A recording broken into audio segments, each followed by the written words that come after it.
Salam əziz və hörmətli bacı və qardaşlarımız, xoş gördük sizləri.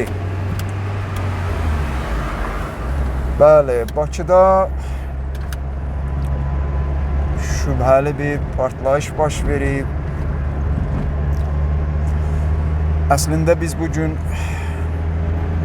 dünənki proqramımızın ikinci hissəsini yerləşdirəcəkdik. Çünki dünənki çəkilişimiz biraz uzun idi.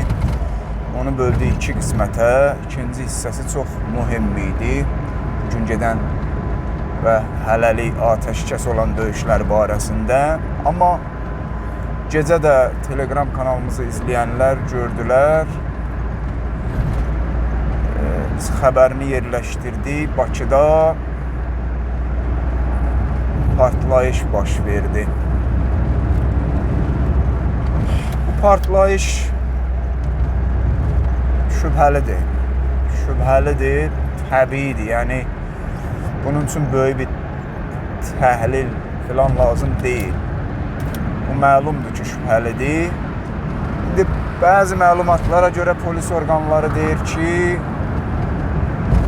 partlayışın səbəbi, nə bilim, kino, teatrda nə bilim nə olub, amma biz Telegram kanalımızda da yerləşdirdik və orada göstərdik ki, yaman qəribə kino, teatrdır ki, partlayış nəticəsində biri sağa, biri sola, raket başlığına oxşar, bəzi maddələr uçur. Bəzi mənbələrin bizim əlimizdə olan məlumatlara görə ki, kanalımızda da yerləşdirdik, bu müdafiə sənayesi məsələsidir. Orada partlayış baş verib. Bizim bu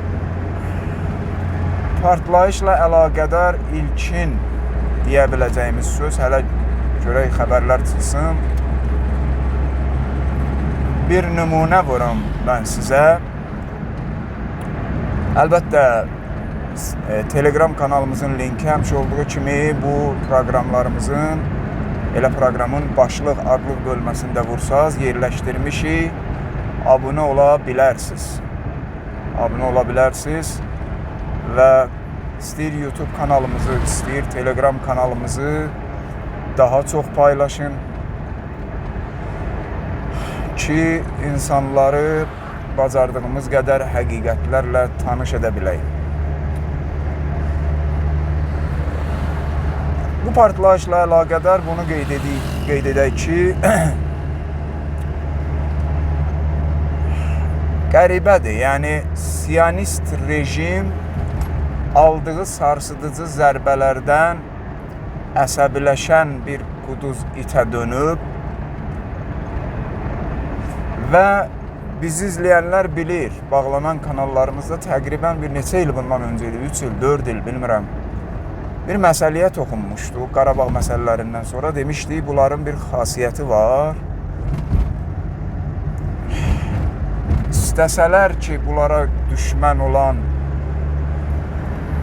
və xalqlara azadlığı aşılayan və bunların vəhşiliyini ortaya çıxaran müqavimət cəbhəsinə, məxsusən də bizim milli, etnik, dini, hər baxımdan, tarixi baxımdan eyni kökə malik olduğumuz İran İslam Respublikasına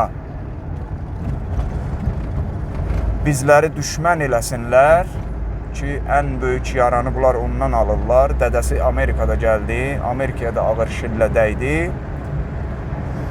Bizi buna düşmən eləmək üçün təbii olaraq demişdik o zamanlar ki, Mossad elə-belə fars dilini öyrətmir. Kəşfiyyat bölmələri səhərdən axşama qədər intensiv rejimdə ki, mümkündür ki, bunların bir işi budur ki, haranısa vuralar, deyərlər ki, baxın, qarşı cəbhədən, yəni düşmən eləsinlər. Bugünkü gündə məxsusən əgər bütün dünya, hamımız görürüz ki, milliyyətindən, məzhəbindən, dinindən asılı olmayaraq İslam Respublikasını dəstəkləməyə qalxır və Amerikanın mərkəzində bu işi görürlərsə, təbii olaraq bunlar üçün ağır və çox sarsıdıcı zərbədir. Bunun üçün də o namərd, yəni planları tükənmək üzrə olan kartlarının sonuncusu da yanmaq üzrə olan bu rejim və onun arxasında duranlar təbii olaraq nə eləməlidirlər? Bu oyanış dalğasının müəyyən qədər heç olmasa qarşısını almaq üçün hardasa bir faciə törətməlidirlər. Ki, bu dünən Telegram kanalımızda da yerləşdirdik. Öz dədələri Amerikada bir neçə nöqtədə bu partlayışı siyonistlər hazırlamışdılar ki, İranda bəyanat verdi ki, dost dövlətlərdən birinin vasitəsilə kəşfiyyat əməliyyatı aparılır və Amerikaya xəbər edilir ki, bax, görürsən, siyonist rejim belə bir fitnə hazırlayırdı ki, bizim üstümüzə atsın, Amerika da bunu eləsin. İndi Azərbaycan biz dəfələrlə hökumətinə də xəbərdarlıq etmişik ki, bu xərçəng kişidir, ona yaxın duranları bulaşdırır. Biz demirik qəti bir söz, amma bugün gedən proseslərdə biraz zirəng olmaq lazımdır. Quduz it əgər bu qədər əsəbləşibsə aldığı zərbələrdən və təbii olaraq belə bir namərdliklərə əl ata bilirsə, onda özünüz düşünün nə ola bilər. Və nəzərə də alaq ki, biz dəfələrlə demişik, bunlar öz kitablarında, Yahud protokollarından tutub, kitablarında nə deyirlər? Yeganə insan bizi, digərləri heyvandılar ki, insan şəklində yaradılıblar. Bizim bir qurbanımız onların 1000 qurbanına bərabərdir. Oyaq olmaq dövrüdür. Bunlar sonunu qəşəng hiss ediblər. Və bayaq da kanalımızda, Telegram kanalımızda yerləşdirdik ki, kiber dəstək hücumu müqavimət tərəfdən ki, böyük ehtimalla bunlara vurulub və bütün müdafiə və hücum sistemləri Rafael şirkəti başda olmaqla 2 şirkəti vurub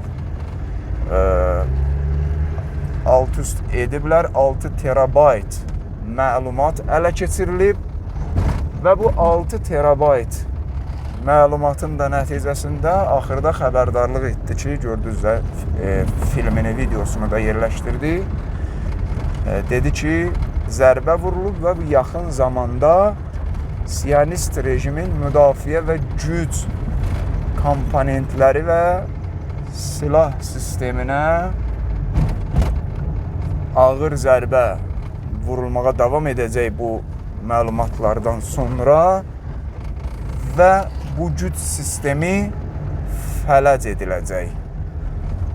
İnşallah sübh yaxındır, sizləri sübhün sahibinə əmanət edirik.